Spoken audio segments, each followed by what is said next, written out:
আপনাদের স্বাগত। আজকে আমি বানাবো চাউমিন। ভিডিওটি আপনারা প্রথম থেকে শেষ পর্যন্ত দেখতে থাকুন। কড়াই বসিয়ে দিয়েছি, এরপর আমি দিয়ে দেবো জল। এখন আমি চাউমিনগুলো সেদ্ধ করে নেব। আজকে আমি চাউমিন বানাবো একদম ঘরোয়া পদ্ধতিতে। ছোটোবেলায় মা আমাদেরকে এভাবে বানিয়ে দিত, ডিম আর আলু দিয়ে। চাউমিন সেদ্ধ হয়ে গেছে, এবার আমি নামিয়ে নেব। কড়াই তেল দিয়ে দেবো। এখন আমি ডিম দিয়ে দেবো।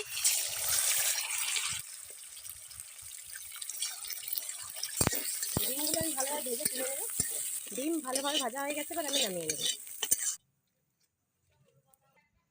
দিয়ে দেবো আলু, দিয়ে দেবো লবণ।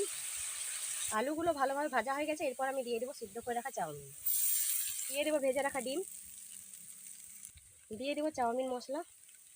চাউমিন আমার রেডি হয়ে গেছে, এবার নামিয়ে নেব। চাউমিন আমার পুরোপুরি রেডি। ভিডিওটি ভালো লাগলে চ্যানেলটিকে সাবস্ক্রাইব করে দেবেন।